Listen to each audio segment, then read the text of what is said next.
So today kita akan belajar dari pengalaman Mas Andia gitu ya, perjalanan dari QA engineer itu gimana sih gitu ya.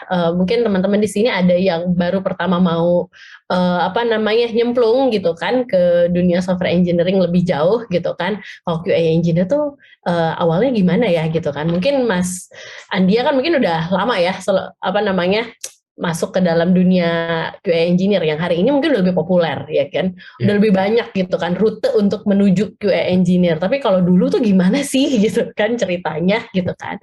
Oke, so Mas Andia ini memulai journey sebetulnya bukan di Dana, jauh sebelum itu di Krakatau Information Technology. Teman-teman research aja atau enggak langsung cek LinkedIn-nya gitu ya. Gitu.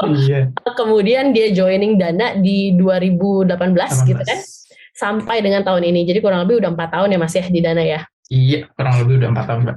Iya, dan seringkali kalau di Dana itu orangnya betah-betah guys, gitu ya. Nggak yang 1 tahun pindah gitu, 2 tahun pindah. Saya tuh seringkali di atas 3 tahun, 4 tahun tuh masih betah gitu di Dana. Jadi mungkin kalau teman-teman tertarik gitu kan, joining Dana, mungkin siapa tahu Mas Andi punya referral atau ada. Bisa jadi Mbak. Ya kan. Guys, di sini makanya connect di LinkedIn, say hi gitu kan. One day Mas Andia butuh mungkin squad gitu kan, lagi cari squad gitu kan. Dan Dana yang aku tahu always hiring, tapi nggak tahu Mas. Untuk sekarang Dana gimana Mas? Untuk sekarang di part SDT kayaknya masih hiring deh Mbak. Tuh kan, SDET masih hiring guys. Jadi ini lumayan satu job role yang memang on demand ya Mas Andia ya. Gitu guys. Nah, tuh harus ditanya juga tuh apa bedanya QA sama SDET. Nanti mungkin kalau penasaran teman-teman ini ya. Oke, so fun fact-nya adalah ini first experience-nya Mas Andia jadi speaker di webinar. Semoga ini Mas Andia tidur nyenyak ya Mas ya, nggak jadi mimpi buruk. Lebih kayak gemeteran sih Mbak. Oh seriously? Enggak, gemeteran ya, teman-teman kasih semangat dulu dong Mas Andia gitu ya. Mas santai aja kali gitu kan. Kan bisa jadi Mas apa nih? Mungkin karena dibayarnya pakai Dana gitu. Oh, nggak tahu deh, Mas Andia bawa Dana kaget nggak? Siapa tahu ada Dana kaget. Aduh, gimana ya? Kita tonton aja kali ya. Maksudnya kita dengerin kali perjalanannya. Siapa tahu ada kan di tengah-tengah slide gitu. Ya. Oke, ini stay tune ya teman-teman. Oke, Mas Andia, mungkin lebih tepatnya ya kalau mau nge-run through brief event hari ini gitu. Kira-kira ini teman-teman nih bakal dapat materi tentang apa nih? Oke, jadi hari ini tuh kita bakal bahas sebenarnya lebih ke basicnya QA engineer itu apa ya. Jadi kayak definisi dari QA itu sendiri apa, terus juga di mana involvement dari QA di dalam suatu software development lifecycle itu di mana, terus juga kayak benefit menjadi seorang QA itu apa, terus juga yang pasti skill set apa aja yang dibutuhin sama QA engineer kayak gitu. I see, oke, menarik ya. Teman-teman di sini aku pengen tahu dong, teman-teman di sini kesibukannya apa sih? Apakah atau motivasi ya? Motivasi join ini pengen tahu apa gitu. Siapa tahu Mas Andia juga bisa bantuin ini ya teman-teman nih. Ya walaupun nggak jin dalam inilah ya. Cuma maksud gue kan supaya Mas Andia tahu juga lu pada kesini datang mau tahu apa gitu. Mungkin ada yang mau open mic dulu mungkin? Mungkin ada yang cari jodoh juga kali. Mungkin enggak deh kali ya. Cari jodoh. Aku mau promosiin ini sih anakku nih. Salsa lagi masih jomblo guys. Oke, nggak ada yang mau sharing nih. Ini ngapain nih? Pengen tahu gimana QA di company lain. Oh, boleh nih. Compare ya, Revita ya. Oke, siapa tahu tertarik pindah di akhirnya gitu kan. Siapa tahu ya kan. Oke, industri spy. Oke, ini banyak spy ternyata Mas Andia. Bukan mahasiswa, lebih banyak spy sepertinya ya. Ya udah siap menembak gitu ya Mbak ya kayak, wah ini pas nih Dana nih. Gitu. Pas nih, senior nih, gue tanya-tanya nih. Gua gitu. Tanya lu, bisa gak lu jawab kayak gitu. Aduh, kalian tahu kerjaan SDT, CICD. barangkali align sama yang sedang dipelajari. Mau convert tuh, oh ada juga yang convert ya dari FA ke QA. Oke, kenapa bisa betah di Dana? Oh, ada yang penasaran juga tuh Mas. Pengen apa nih, banyak yang pengen ngetes mentor ya. Iya nih parah nih, emang lihat tes balik Mas. Oke. Mas Andia. Jadi udah pada siap-siap bawa senjata gitu Mbak. Wah ini pas nih Mas Andianya langsung. Ini kok jadi kayak apa gitu nih event. Oke Mas, biar gak lama-lama lagi, monggo Mas Andia dimulai aja. Oke, aku izin share screen ya Mbak. Oke. Ini depannya udah perks ya Mas ya? Ini pasti menarik banget nih kalau udah ngomongin perks ya Mas ya? Semoga menarik ya Mbak, dan semoga bisa memberikan informasi kepada teman-teman yang membutuhkan informasi ini gitu. Oke. Silakan Mas. Oke, selamat malam teman-teman semua. Assalamualaikum warahmatullahi wabarakatuh. Terima kasih sudah mau hadir di sharing session yang membahas nih tentang QA Engineer.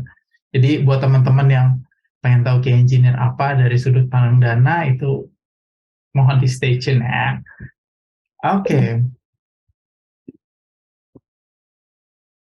Nah, mungkin dari teman-teman ada ya yang masih belum tahu itu QA itu sebenarnya sih apa definisinya, secara definisi itu QA itu apa, terus juga QA itu kerjanya ngapain, QA engineer itu kerjanya ngapain sih di dalam suatu SDLC, atau juga perannya QA engineer tuh di dalam suatu SDLC itu seperti apa. Nah, mungkin teman-teman di sini ada yang mempunyai pertanyaan-pertanyaan seperti itu. Nah, hari ini izinkan aku share pengalaman menjadi seorang QA engineer di Dana Indonesia itu seperti apa ya. Nah, sebelumnya perkenalkan dulu, namaku Andia Putra Pratama. Aku sekarang bertugas sebagai SDET di Departemen Front End, tepatnya. Nah, sebelum menjadi SDET, aku pernah menjadi QA engineer nih di Dana Indonesia. Nah, perubahan role dari QA engineer ke SDET front end di Dana tersebut itu dikarenakan karena bisnis unitnya berubah, jadi scope pekerjaan dan juga testingnya itu berubah. Jadi makanya dari QA engineer ganti role menjadi SDET di front end. Nah, untuk daily task-nya itu ngapain aja? Kebetulan aku dikasih kepercayaan untuk manage tim, makanya pekerjaannya itu lebih ke manage team. Jadi kayak estimate project, terus juga check utilization project, terus juga aku masih sempat buat create test analysis, terus juga test automation code, terus juga mereview test analysis beserta manual test dan juga automation test. Jadi daily testnya lebih ke manage team dan juga reviewing gitu untuk sekarang. Thanks. Nah, kalau tadi di depan aku udah sempat bahas apa aja sih yang mau kita bahas hari ini. Nah, yang mau kita bahas hari ini itu definisi dari QA itu sendiri itu apa, terus juga bagaimana QA involve nih di dalam satu SDLC, terus juga bagaimana QA melakukan testing, terus juga bagaimana cara mendefine manual dan automation testing, lalu yang terakhir benefit sebagai QA engineer itu apa. Oke, kita lanjut ya ke definisi QA itu apa. Nah, berdasarkan definisi, QA itu adalah suatu proses sistematis di mana menentukan sebuah produk atau service itu sudah sesuai berdasarkan requirement yang telah ditentukan atau belum nih. Jadi, kerjanya QA itu based on requirements. Jadi, kita menerima requirements itu yang akan kita cek apakah sudah sesuai atau belum. Nah, biasanya di QA itu terutama QA engineer itu akan bekerja di dalam suatu software development lifecycle, atau kita biasanya nyebutnya SDLC buat teman-teman yang udah tahu. Nah, SDLC itu apa? Nah, SDLC itu adalah siklus yang digunakan untuk pembuatan atau pengembangan sistem informasi yang bertujuan untuk menyelesaikan masalah secara efektif. Nah, di dalam SDLC itu tentunya pasti akan banyak ya metodologi yang mungkin teman-teman tahu, mungkin teman-teman juga pernah belajar di kampus atau di company lain menerapkan hal yang berbeda. Nah, di sini aku mau jelasin itu ada dua yang biasa dipakai, itu ada Agile dan juga Waterfall. Nah, di Dana sendiri kita biasanya menggunakan Agile metodologi nih sebagai SDLC-nya. Jadi involvement QA di dalam suatu SDLC, aku akan jelasinnya lebih di Agile methodology. Next ya. Oke. Berdasarkan pengalamanku, peran QA di dalam SDLC itu biasanya hanya terdapat di dalam task cycle doang nih. Jadi sekarang kita cuma dapat requirement-nya, habis itu kita melakukan tes sesuai requirement. Nah, tapi sebenarnya teman-teman QA engineer itu bisa nih join prosesnya itu dari awal. Seperti contohnya pada saat gathering requirement, QA itu bisa involve di dalam requirement itu untuk mengetahui nih kebutuhan apa aja yang dibutuhkan untuk mendeliver suatu fitur itu, kayak gitu. Lalu pada saat desain, QA juga bisa involve nih teman-teman di dalam prosesnya. Jadi untuk nentuin nih flow dari suatu feature itu seperti apa, nah teman-teman QA udah mulai bisa join nih di cycle-nya desain. Lalu di development process, QA juga biasanya di tahap develop ini, QA udah bisa nih mulai create test analysis. Nah, biasanya test analysis yang dibuat sama teman-teman QA engineer ini akan direview bersama dev, juga product owner, juga project manager, kayak gitu. Atau biasanya direview secara internal dulu. Lalu setelah tes analisisnya sudah jadi, maka biasanya teman-teman QA engineer itu membuat tes skenario nih. Lalu juga menentukan testing strateginya itu mau seperti apa nanti pada saat melakukan testing. Jadi biar kita sebagai QA engineer itu udah ada gambarannya itu mau seperti apa testingnya. Lalu ke tahap selanjutnya yaitu testing. Nah, pastinya QA akan melakukan tugasnya ya di dalam satu SDLC ini yaitu testing. Nah, terakhir di part deployment atau deploy. Nah, biasanya QA itu melakukan monitoring juga nih pada saat deployment. Misalnya, suatu fitur itu akan rilis ke production. Nah, dari teman-teman QA sendiri akan melakukan monitoring bagaimana fitur itu apakah sudah rilis ke publik dengan baik atau belum, seperti itu. Nah, itu penjelasan dari di mana aja sih sebenarnya QA engineer itu involved gitu di dalam satu SDLC. Nah, kalau tadi udah bahas tentang involvement, nah sekarang bagaimana sih caranya teman-teman QA engineer itu ngetes? Nah, ini based on my experience di Dana itu, kalau di Dana biasanya QA engineer itu akan mulai dari pembuatan tes analisis. Nah, contohnya seperti apa tes analisis itu? Nah, jadi seperti ini tes analisis. Jadi, kita biasanya buat satu dokumen tes analisis yang isinya adalah background project, terus juga mind map tes analisis dari suatu feature, terus juga UI flow-nya yang sudah kita dapat nih pada saat tahap desain, terus juga scope dari satu fitur itu apa, kita juga masukin, lalu ada 3 golden rules strategy, di mana itu isinya adalah canary release, monitoring, dan juga emergency. Nah, gunanya 3 golden rules strategy ini apa? Jadi, kita set standardization nih pada saat fitur itu akan dirilis, itu kita mesti punya nih 3 golden rules strateginya, yaitu pada saat fitur itu running ke publik, itu kita mesti monitor, terus kalau misalnya terjadi bug yang blockers pada saat di production itu strategic emergency-nya seperti apa. Lalu ada task allocation, di mana ini biasanya story point-nya teman-teman QA engineer itu di-define di situ di tes analisis dokumennya. Terus juga automation plan-nya nih, mau berapa skenario yang kita kerjain. Gitu. Nah, kalau tadi di sini ada mind map tes analisis, ini salah satu contoh mind map-nya. Ini aku kasih contoh tentang login ya. Jadi kita coba bagi nih ke 3 part. Yang pertama ada functionality, lalu UI, dan juga automation. Nah, alasannya kenapa dibagi 3 ini, supaya kita tahu nih secara functionality kita itu ngetesnya mau seperti apa, lalu secara UI itu kita set nih, mau cek komponennya aja atau sama cek compatibility-nya kayak gitu. Jadi lebih ke define nih dari analisisnya. Terus juga kenapa di put automation di sini, jadi biar tahu berapa dalam satu fitur yang akan dirilis, ada berapa banyak automation yang di cover kayak gitu. Nah, balik lagi, kalau tadi di pertama itu tes analisis, lalu yang kedua ada create test skenario. Nah, setelah tes analisis tadi jadi, mind map-nya udah jadi, terus juga dokumennya udah jadi, nah biasanya kita akan lanjut nih untuk memindahkan mind map itu ke dalam satu tes skenario. Seperti contoh,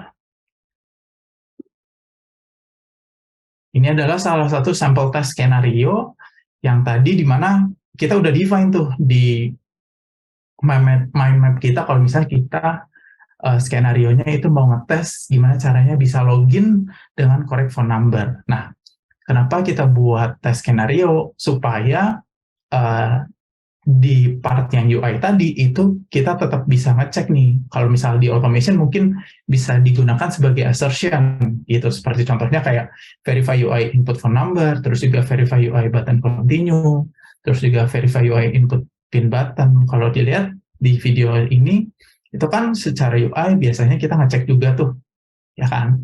Nah, makanya kenapa skenario-nya dibuat end-to-end itu supaya mencakup lebih banyak, kayak gitu. Selanjutnya, setelah buat tes skenario, udah tes analisisnya sudah, terus juga skenario-nya udah, nah kita masuk ke create automation script. Nah, di create automation script ini kita sebelumnya kan udah define tuh, mau berapa banyak automation yang akan kita kerjakan.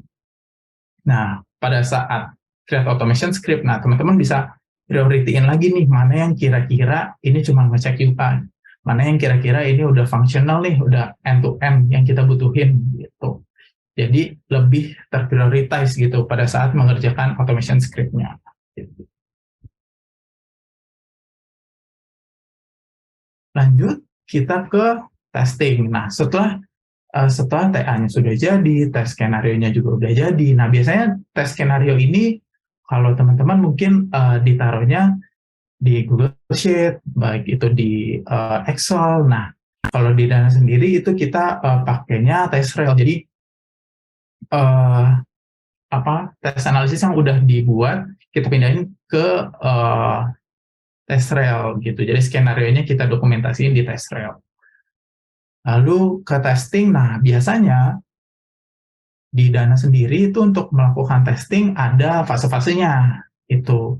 Nah, yang pertama kalau di Dana sendiri itu namanya test environment atau mungkin teman-teman nyebutnya develop environment, terus juga ke SIT atau biasanya disebut staging environment, terus juga ke pre-production dan juga production. Nah, biasanya di pre-production ini itu udah mirip banget sama production. Jadi sebelum produk itu rilis sampai ke production, kita mesti make sure nih si pre-production ini biasanya di staging environment atau SIT environment dan pre-production itu kita udah pastiin environment-nya itu udah sama persis sama kayak production. Jadi untuk meminimalisir kejadian bug di production, karena kalau kejadian bug di production itu kan lumayan memakan banyak waktu ya, kayak mesti urgent release atau mesti independent release seperti itu.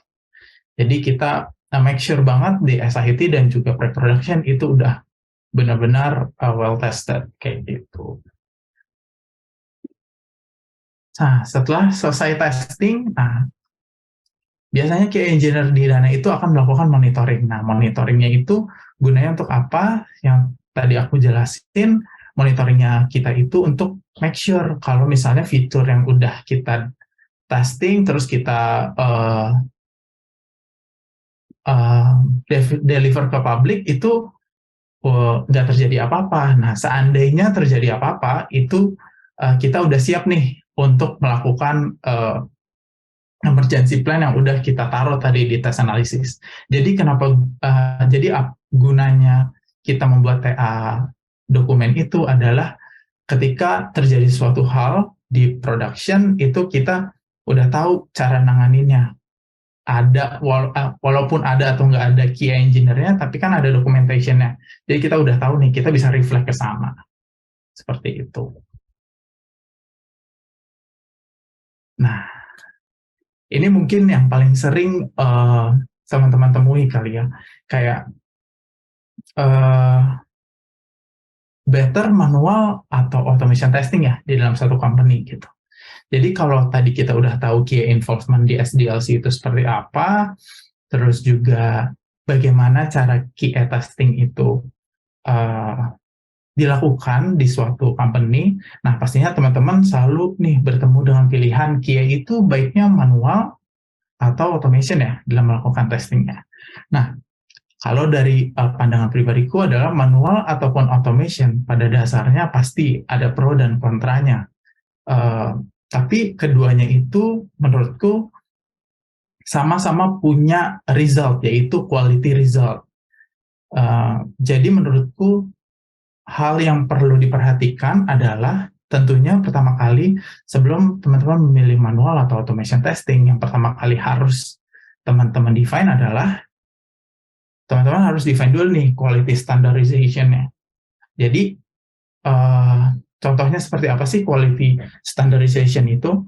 Jadi misalnya kayak pace rate dari skenario-nya itu suksesnya udah 90% nih. Terus udah nggak ada bug yang blockers. Nah itu kan, itu tuh kita ngeset quality standarnya gitu kan.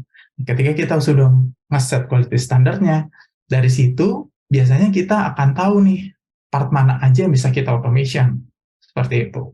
Nah, ketika kita udah tahu part mana aja yang mau kita automation, selanjutnya apalagi yang harus di-define yaitu define automation goals-nya. Nah, jadi setelah kita udah tahu quality standardization kita itu seperti apa, nah selanjutnya adalah kita define automation goals kita tuh mau seperti apa.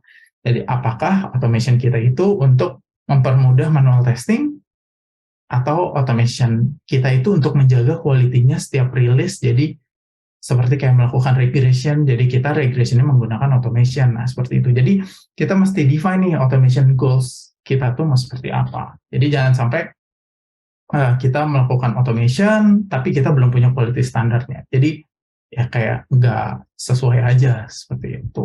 Ini kalau menurut pendapat pribadi aku ya. Gitu. Nah, kalau tadi udah ngomongin semuanya, nah pasti di dalam suatu role pasti ada benefit-nya kan.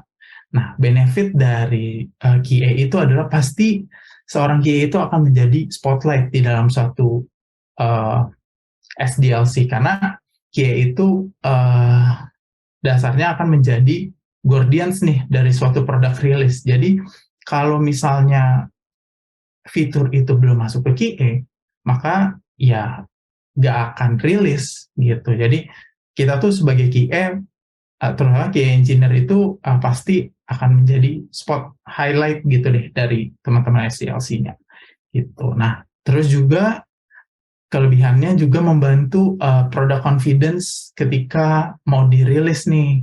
Jadi dengan adanya QA itu suatu fitur itu akan terbantu lah ketika dirilis ke production. Oh, ini udah dites nih sama QA, jadi aman deh gitu. Terus juga good career opportunity. Nah, sekarang ini mungkin di beberapa company software juga udah mulai nih butuh butuh SDT, butuh QA pasti kan. Nah, itu adalah suatu benefit di mana ketika menjadi seorang QA engineer pasti lumayan deh banyak yang ngelirik gitu.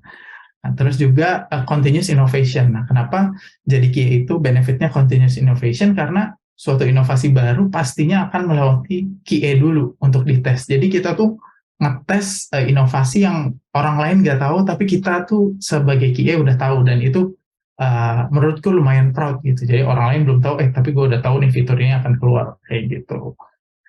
Dan pastinya juga benefit sebagai QA itu pastinya competitive salary. Jadi setelah semua yang udah didapat, pasti akan mendapatkan competitive salary nih sebagai QA gitu. Salary. Oke, next. Nah, skill set apa aja sih yang dibutuhin untuk menjadi seorang QA engineer? Nah, ini aku dapetin sesuai based on my experience dan juga kebetulan kemarin aku ikut QA Summit dan aku ikut di salah satu acaranya itu ada ngebahas tentang skill set apa aja sih yang dibutuhin dari seorang QA engineer. Itu yang pertama communication. Pastinya sebagai seorang QA itu butuh communication skill yang lumayan lah, karena QA itu akan terhubung dengan banyak departemen ya, kayak misalnya product owner pasti ngobrolnya sama kita, project manager pasti ngobrolnya sama kita. Jadi kita itu kayak ada di tengah-tengah satu obrolan gitu deh, gitu lah pokoknya. Jadi communication skill itu perlu, terus juga technical skill. Nah, technical skill ini dibutuhkan untuk mengerjakan automation script. Jadi butuh nih coding skill, baik mau Java ataupun JavaScript. Itu menurutku language itu relatif ya, tapi ketika teman-teman udah paham caranya, terus juga udah ada knowledge tentang coding skillnya, itu akan membantu pekerjaan teman-teman dalam membuat automation. Jadi lebih gampang kerjanya. Lalu ada analytical skill pasti, karena dibutuhkan tuh kadang sense QA itu analyticalnya lebih tinggi. Jadi kita udah tahu nih apa yang akan terjadi kalau misalnya fitur ini nggak dites kayak gitu. Terus juga pastinya time management, karena biasanya QA itu akan bekerja menggunakan sprint. Nah, jadi kita sebagai QA engineer harus bisa mengelola waktu, karena kalau misalnya nggak di manage gitu time-nya, ketika ada kerjaan A, kerjaan B di waktu yang bersamaan, itu akan keteteran. Dan yang terakhir product knowledge. Nah, jadi sebagai seorang QA engineer itu udah tahu nih produk yang udah di-deliver sama product owner, itu kita sebagai QA engineer harus tahu nih knowledge-nya, sejauh mana sih produk ini, dan kita juga bisa ngasih suggestion ke tim product owner, kayak innovation-nya ke depannya itu seperti apa. Kayak gitu. Wow. Oke. Mungkin itu aja yang bisa aku share hari ini sebagai perjalananku sebagai QA engineer itu seperti apa. Sebelum aku tutup, mungkin aku ada 2 jargon yang selalu aku tanam sebagai QA engineer. Yang pertama, quality is not act, but it's a habit. Itu aku terapin di perjalananku sebagai QA engineer. Dan juga quality itu is not only a QA matters, it's all team matters. Jadi quality itu dijaga bukan hanya dari teman-teman QA engineer aja, tapi dari teman-teman product owner, project management itu juga menjaga quality-nya di ranahnya masing-masing agar agar fitur itu bisa di-deliver dengan baik, seperti itu. Itu saja Mbak Sandra, sedikit sharing session dari aku. Semoga apa yang aku sampaikan ini bermanfaat buat teman-teman semua. Dan terima kasih. Silakan di-scan QR-nya teman-teman. Siapa tahu ada hal menarik. Oh iya nih. Aku demen banget nih nge-scan ini, sungguh. Kalau kalian gak cepet, gue yang dapat duluan. Atau mau halang-halangin nih? Jangan. Oke, teman-teman. Penyampaian sudah sampai sini. Ada yang angkat tangan nih. Oke, kebetulan ini Q&A ya. Silakan Mas Hasbi. Boleh, silakan. Ya, selamat malam. Mic, Mas? Ya udah open mic. Kedengeran nggak suaranya? Halo Mas, kedengeran Mas? Oke, siap. Aku mau stop share dulu kali ya, Mbak Sandra. Boleh. Aku bisa lihat. Oke, gimana Mas Hasbi? Ya, mohon izin Mas, untuk QA ini kan penggunaan aplikasinya itu pakai apa ya? Saya pernah tuh belajar QA itu pakai Catalan Studio sama Postman. Itu lebih baik mana yang untuk dipakai Mas? Itu aja sih. Terima kasih. Terima kasih Mas. Nah, makasih ya Mas atas pertanyaannya. Ya, siap. Untuk lebih baik yang mana itu tergantung dari company-nya Mas. Itu goals-nya mau kemana nih testingnya. Kalau misalnya biasanya kalau di Dana sendiri ya Mas, itu kita pakainya itu Appium dan untuk tadi apa Mas, API testing pakai Postman ya. Nah untuk Postman pakai Postman. sendiri kita gunain untuk API testing gitu. Karena kebetulan ranahku di front end ya Mas, jadi lebih banyaknya aku tuh ngetes di UI kayak gitu dan juga flow gitu. Lebih baik yang mana itu aku nggak bisa terlalu menjawab nih Mas, tapi dilihat lagi mau sejauh mana testingnya seperti itu. Oh, siap. Semoga membantu ya Mas jawabannya. Ya, sama-sama. Ya. Makasih ya, Mas Sama-sama, Mas Andia. Alwi. Yuk, mari. Wah, udah banyak nih Mbak pertanyaan. Aku masih mute. Terima kasih Mas Hasbi. Oke, ada yang angkat tangan lagi. Oke, after ini baru kita ke slide deh. Monggo, Mas Erwin. Iya, halo Mas.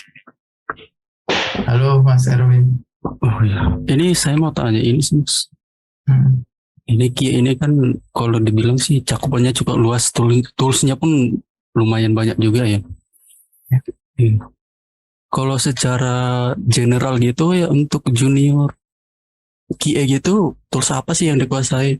Mungkin yang banyak digunakan perusahaan kayak kalau front end kan banyak digunakan perusahaan React gitu. Jadi kalau di QA nih untuk junior untuk apply pekerjaan, tools apa yang digunakan dan skill apa sih yang bisa supaya terjun ke industri gitu aja sih Mas, mau tanya itu. Oke, thank you Mas Erwin atas pertanyaannya. Tools apa yang digunakan biasanya untuk junior gitu ya Mas. Kalau Mas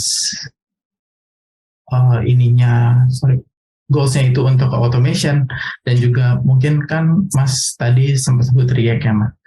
Mungkin Mas bisa mulai belajar dari Cypress Mas. Coba learning Cypress. Untuk skill apa aja yang dibutuhkan, yang pasti coding skill dan juga analytical skill-nya nih Mas. Karena kan kita juga walaupun kerjaan automation tetap nih harus tahu gimana flow dari suatu fitur itu kan Mas. Kayak gitu sih kalau menurut. Language-nya itu balik lagi, setiap company itu punya standarnya masing-masing. Biasanya Java atau JavaScript bahkan Python itu juga bisa digunakan. Itu Mas Erwin. Oke, ini nextnya ada Mas Ruben kali ya. Ini kita nggak ke slide, tapi thank you guys yang udah raise hand ya. Monggo Mas Ruben. Ya Kak, mau nanya gini Bang. Kan kalau melakukan itu kan pastinya ada dokumen yang diperlukan lah untuk menjadi acuan saat melakukan testing kan Pak.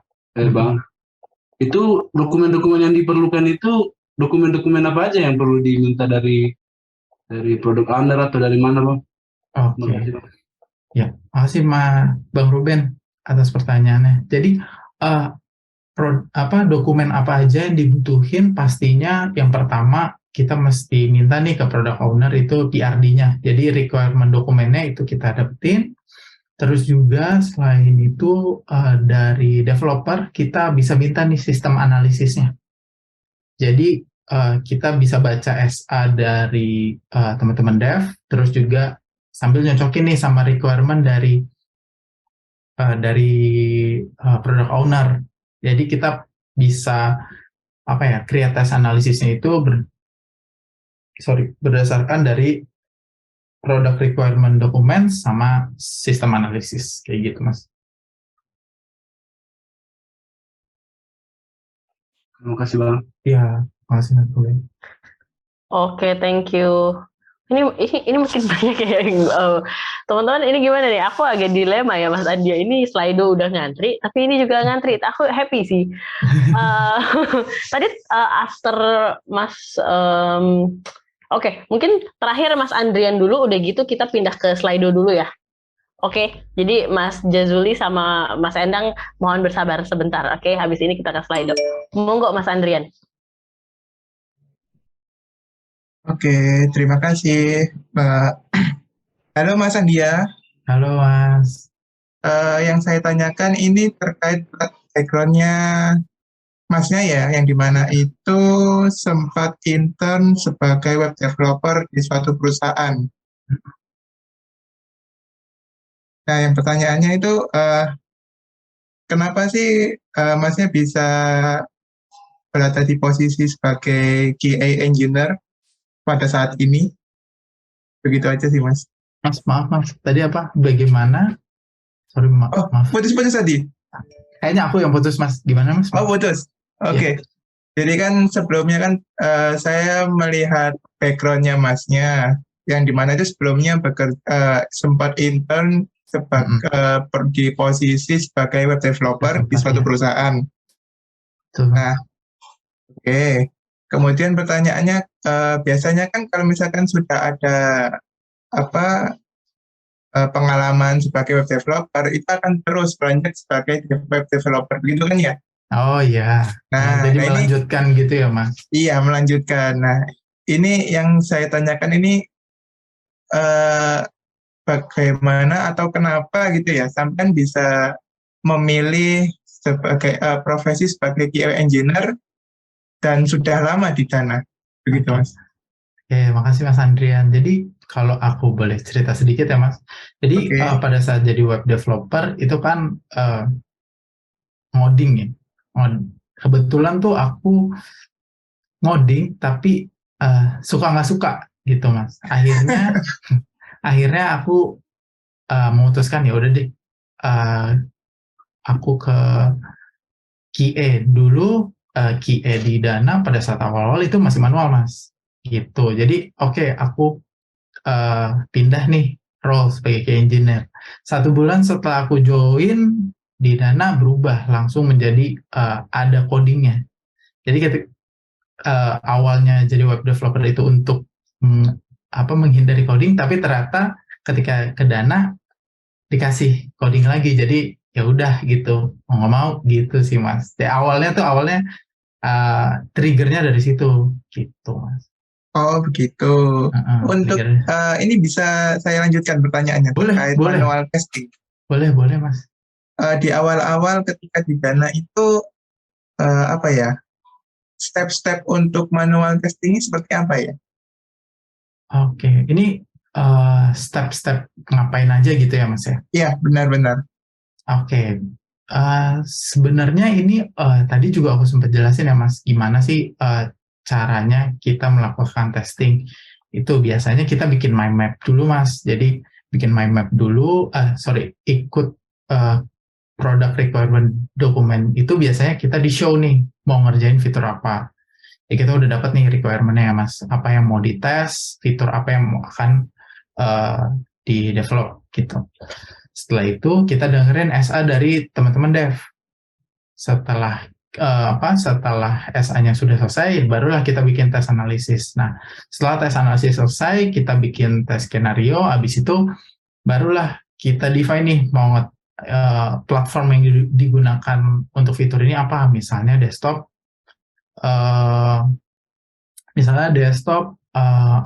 Android ataupun iOS. Nah, dari 3 platform ini cakupan dari si fitur itu di mana gitu. Jadi kita pilih nih platformnya, misalnya desktop, ya udah kita ngetesnya di desktop.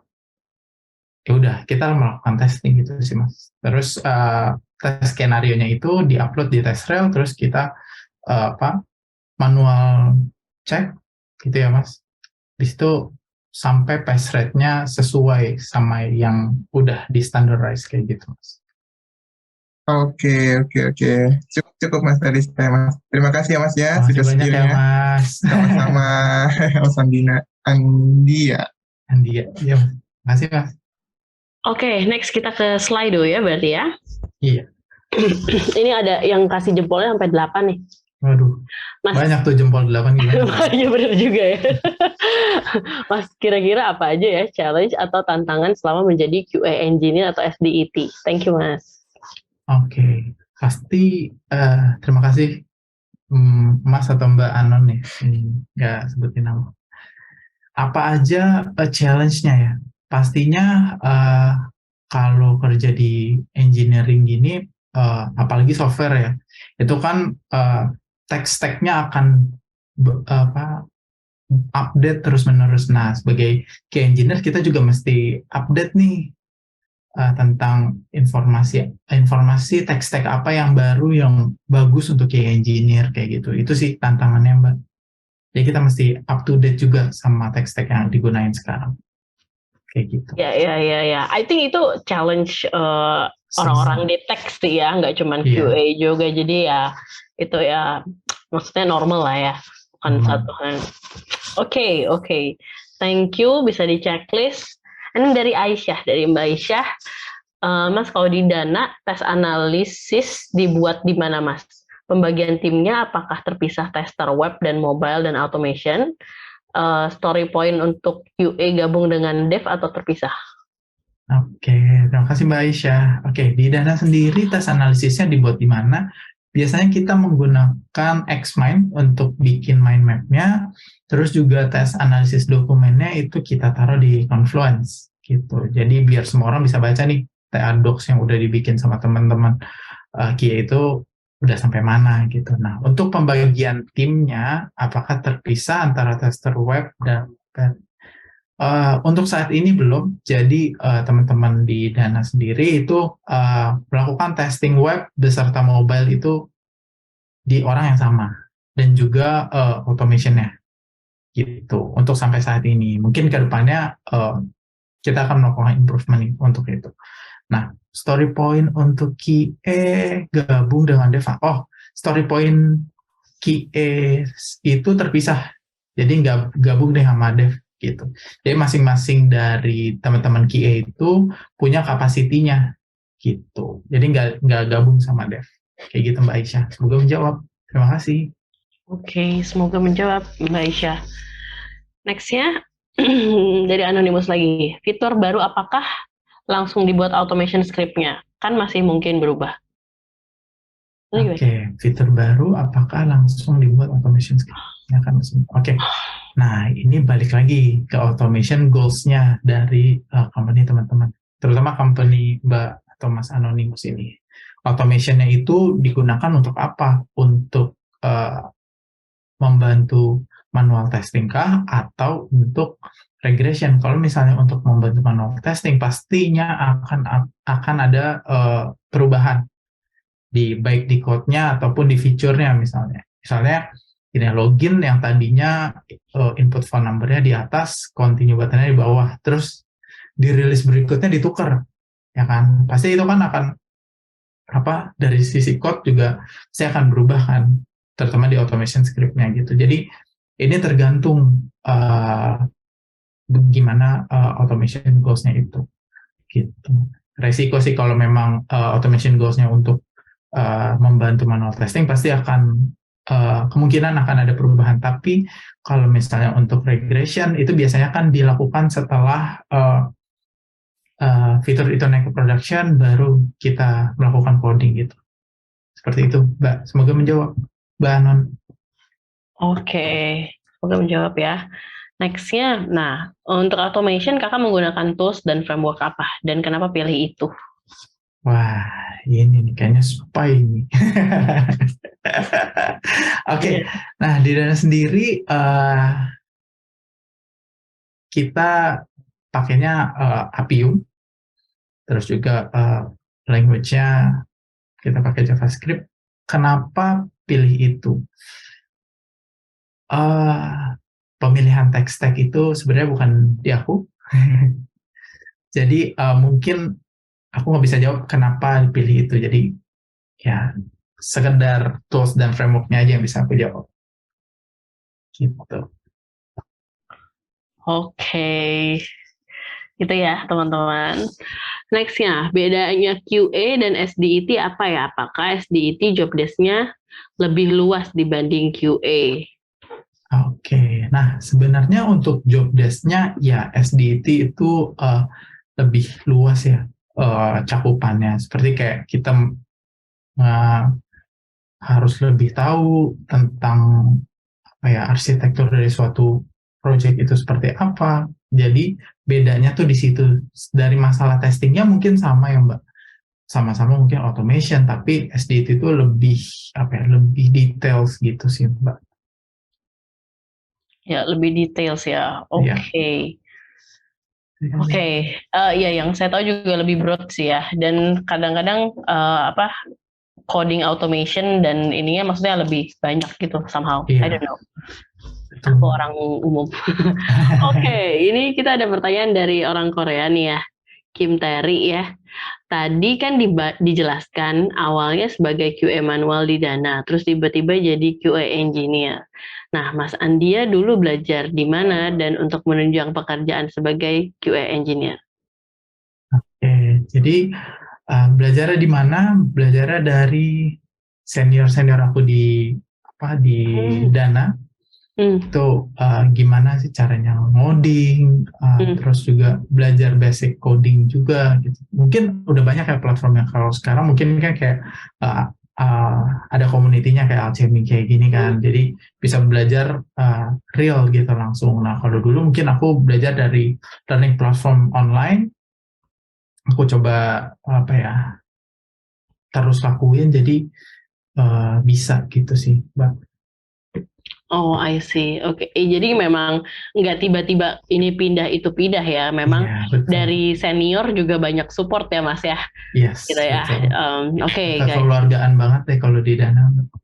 Itu makanya betah ya, Mas ya. Iya. Menjawab yang nomor menjawab yang selanjutnya. Ya. Ya, mungkin ada lagi nggak Mas alasan betah bekerja di Dana? Aku happy juga maksudnya mendengar bahwa leader-leader berarti di situ juga maksudnya supporting ya, bisa melihat potensi juga gitu ya sampai bisa naik-naik. Oke, nice. Selain itu apa lagi Mas? Mungkin culture-nya ya di Dana. Jadi culture di Dana itu memang bikin kita untuk selalu grow gitu. Jadi nggak ada tanpa batasan limit gitu. Jadi kayak kalau kerja di Dana itu bisa belajar setiap hari gitu sih Mbak. Jadi itu yang mungkin beberapa orang senang dengan culture seperti itu, makanya betah kayak gitu. Dan juga mungkin benefit-benefit lainnya ya Mbak. Gitu. Mungkin Mbak Sans ini mau coba, boleh Mbak? Iya. Oke, emang Dana cukup terkenal dengan culture-nya, dengan always kayak environment-nya supportive gitu. Supportive banget ya. Gitu. Oke, next kayak ada Mas Hasbi lagi nih. Mas Hasbi, mohon izin Mas mau nanya lagi, di Dana untuk QA-nya gampang-gampang dan susah-susah gak sih Mas? Terima kasih. Oke, mohon izin Mas mau nanya lagi. QA-nya gampang, susah-susah nggak sih Mas? Oke. Gampang, karena semua itu pasti bisa dipelajarin ya Mbak. Nggak, menurutku susah itu ada limitnya. Gitu. Jadi selama Mas Hasbi mau belajar ya pasti akan menjadi lebih mudah. Itu terutama mungkin yang baru terjun ke QA engineer mungkin susah ya, tapi kan akan di-guide gitu, jadi supaya lebih gampang ke depannya. Gitu. Kalau ada yang guide juga mungkin akan jadi susah. Gitu. Ya benar, berarti memang entah itu cari buddy gitu ya untuk belajar bareng, ataupun memang kalau beruntung bisa masuk tim yang punya leader, bisa nge-coach juga gitu ya, encourage, nge-coach juga gitu. Jadi Mas Hasbi silahkan Mas, semangat, mau susah mau gampang itu sebenarnya relatif, gimana kita mau ini ya. Jadi nggak usah pikir susah atau gampang, yang penting hajar aja gitu ya. Semangat Mas Hasbi. Semangat Mas Hasbi ya. Oke, ini mungkin 2 pertanyaan terakhir ya teman-teman ya, karena waktunya juga udah lumayan pack dan pertanyaan banyak. Thank you so much. Oke, kan udah di alarm gue. Oke, dari Mas Ambar, apakah seorang QA harus tahu solusinya jika terjadi kesalahan error pada sebuah aplikasi yang sedang dites? Oke, kalau dari pribadi aku ya Mbak, apakah seorang QA harus tahu solusinya? Ini depends ya Mbak, depends dari seberapa dalam teman-teman tahu produknya. Jadi udah sejauh mana teman-teman itu menganalisis produk ini sebelum testing gitu. Harus tahu, mungkin QA itu nggak harus tahu ya. Nggak harus semuanya tuh, wah QA pasti tahu nih bugnya kenapa gitu. Menurutku nggak. Yang pasti harus dikomunikasiin. Makanya yang tadi aku bilang, quality itu nggak cuma dari QA nih. Dari dev, dari product owner, dari project manager juga put quality di dalam prosesnya gitu.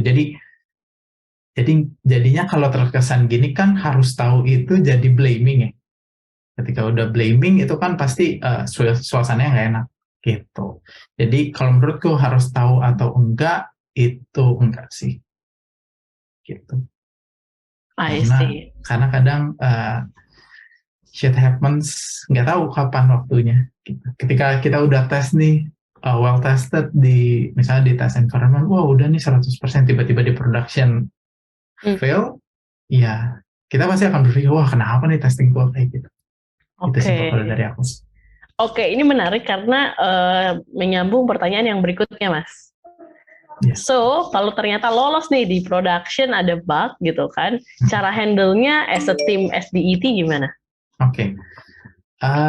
Karena ini kalau dari perspektif Dana ya, Mbak, izin aku jawabnya dari perspektif Dana. Jadi, kita sebagai SDT ataupun dulu role-nya QA, itu kita selalu monitor, Mas Anon, gitu. Jadi ketika bug itu kita temuin di production, kita harus tahu seberapa impact bug itu. Jadi kita priority dan juga put severity-nya nih. Kalau memang misalnya bug-nya hanya wording-nya itu yang nggak kelihatan sama sekali, ya udah gitu. Kita bisa lanjut di next release gitu. Tapi kalau misalnya bug-nya itu blocking, misalnya pay button-nya nggak bisa diklik nih tiba-tiba gitu kan. Itu kan blocking banget ya. Dan juga pasti akan berimpact ke satu company gitu. Nah, ketika nemu bug yang priority-nya high, juga severity-nya high, maka mau nggak mau kita sebagai SDT udah siap nih. Siap dalam artian pasti akan ada rilis yang lebih cepat gitu, dan waktu testingnya itu nggak lama gitu. Jadi kita mempersiapkan diri untuk kayak, oke, ini udah ketemu bugnya, ya udah mau dites seperti apa kayak gitu. Jadi kita udah punya plan testing strateginya, terus skenario-nya itu apa aja yang mau dites. Seperti itu sih, Mbak. Mau menjawab Mbak Anon, Mas Anon. Oke, thank you. Oke, mungkin dari Slido segitu dulu ya, teman-teman. Ini ada yang masih angkat tangan, Mas Andia ya.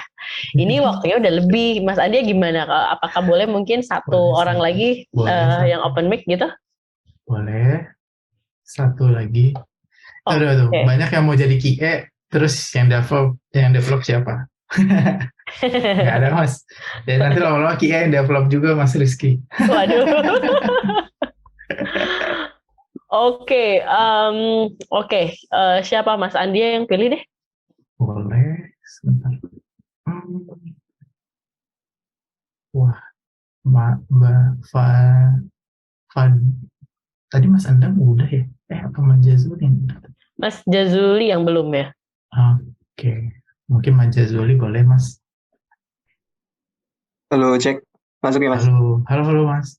Oh, terima kasih udah dikasih kesempatan. Mas Andia, pertanyaan saya gini. Beberapa minggu terakhir saya coba apply jadi QA di perusahaan dan ada tesnya. Salah satunya yang menarik itu mereka ngasih kayak company profile gitu, static website untuk dites. Pertanyaan saya, kalau web statis gitu, itu biasanya ngetesnya gimana, Mas? Atau tes skenario-nya? Apakah kayak tipografinya dites atau fungsional button-nya dites? Itu gimana? Mungkin. Oke. Terima kasih, Mas Jazuli. Oke. Yeah. Nah, mungkin Mas Jazuli bisa define ya. Kayak tadi aku sampaikan yang pertama itu, bikin tes analisisnya dulu nih, Mas. Mas bisa lihat berdasarkan fungsional dan juga UI.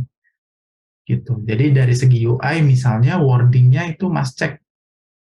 apakah wordingnya ini udah sesuai belum sih, kayak gitu. Mungkin dari company itu ada requirement-nya gitu.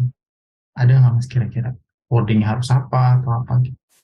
Nggak ada sih Mas. Kayak mereka cuma ngasih link gitu, link websitenya dia, terus untuk di tes manual gitu. Oke. Nah mungkin bisa dicek tuh Mas dari wordingnya, apakah ada yang typo atau enggak, karena kan ini dari segi manual testing ya Mas. Iya betul. Jadi Mas bisa define dari UI-nya, Mas cek nih wordingnya, apakah ada typo, terus juga dari segi functionality-nya, itu Mas cek setiap barnya. Siapa tahu di menu barnya kayak gitu, ada yang nggak bisa diklik, atau ada yang mesti diklik double, kayak gitu. Mas cobain aja di setiap barnya itu diklik double, diklik sekali, itu responsnya seperti apa gitu Mas.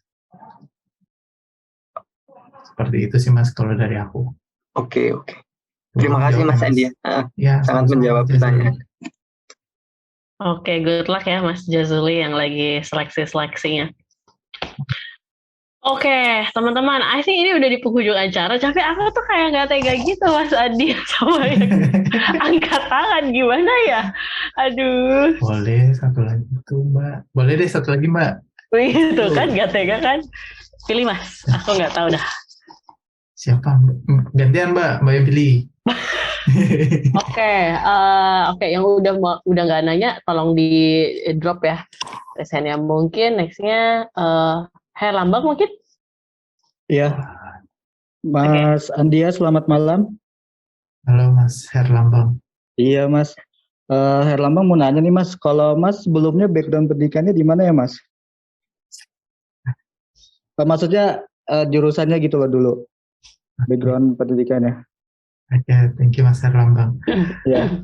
Oke, background pendidikannya aku dulu di BINUS University, terus ngambilnya computer science Mas.